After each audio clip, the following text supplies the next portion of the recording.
when um, when I was doing my master's in Rochester, I began to be dissatisfied with the the program I was in with the children, the paraprofessional program, because I started to wonder, um, I'm working with these children. They go home, and I knew they had some difficult situations at home.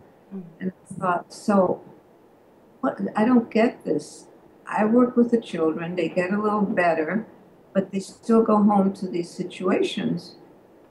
Does one have to work with these children till they're adults and leave home? What? And I was talking to my supervisor about it. And Lyman Wynn was head of psychiatry at, at the University of Rochester. And she said, why don't you go take some seminars at at the hospital in family therapy? They have a program there. Now, of course, the minute I took my first seminar there, I said, oh, okay. All right, now I get it. I think I need to do this now. But they didn't have a program in Rochester, but they did. When I switched my degree to social work, I majored in family therapy, and that's all I did. Um, okay, so now you are in Milwaukee and you have your social worker degree, and you start looking into family therapy. So you are, and you're starting to train for this, or you set up a program? No, it's just it was just coursework, and I had a year of practicum, but the man who was my supervisor, I didn't get any family therapy practice there. So as I had, when I graduated, I had interviewed for a job, and they wanted to hire me as a family therapist in a residential treatment center for children because I had so much child experience and I had a major in family therapy. And this was in May that I graduated and got the job. And they they didn't want me to start till September because somebody was leaving or something, and that was fine with me because I had children. And I thought to myself, I'm going to be a family therapist and have to practice, and I've never treated a family. So I heard that there was a family therapy training institute in Milwaukee at the Family Service of Milwaukee. And I thought, well, maybe I could buy some supervision there. I could see some families and somebody would supervise me because I don't want to go into a job never having treated a family, even though I knew the books back and forth. But that's, as you know, that's not enough.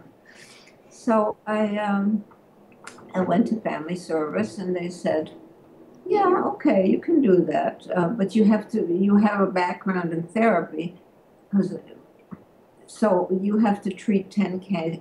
If you treat 10 cases a week for us, you can get free supervision. So I said, okay. So Insoo was assigned to be my supervisor. And within 2 weeks, I went to the place that had hired me and said, I can't come and work for you. And they said, why not? I said, because I just started being supervised in family therapy, and I don't know what I'm doing clinically, and I don't want to take a job until I know what I'm doing. Oh, that's okay. You can keep getting supervised there and work here. And I said, no, I want, it's a full-time program, and I really want to do that postgraduate study, which was 2 years. And then it turned, I mean, if you signed onto the program to get the certification, you were there 40 hours a week. And I saw much more than 10 clients a week. It was an intense program. It was sort of cheap labor for for the agency, but it was wonderful experience for those of us who were trainees.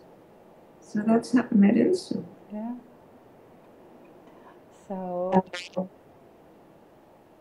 so you met Insoo, and she was your supervisor. How was it? You uh, how did you find it to be supervised, and was it playful, or was it very oriented towards some theory, or how was it? Well, it was systemic. It was basically systems, thinking systems. It was the AMFT program at the time demanded, well, they still demand that you learn various models, orientations. But at the time, you had to have a psychodynamic track and a systemic track. And I was, of course, interested in the systemic track. I had had enough psychodynamic from the child therapy. But we had to do both. And Insoo, supervised me on the systemic. And I remember it was a 2-year program. And in the middle, somehow, around 1 year, I had to present a case in the psychodynamic seminar. And I kept mixing up my language. And the instructor said, now, you got to talk either psychodynamic language or systemic language. You can't talk about boundaries when you're talking psychodynamic. And I tried to do it again, and I said, something, I can't do this. Let me go home and figure this out. I just can't do this today. My mind is just... So after that experience, I went home and I studied the systemic books to clear my mind and know where I'm going. And, I was able to choose that there's no question in my mind where I'm going. And I did what I had to do. But it was like a transition, a clear mental transition to being a systemic therapist and thinking systemically. But for you, that was the point where you understood that you had left one way of looking. That the difference. Let's say that when I started to mix it up, I was still thinking old thoughts and new thoughts.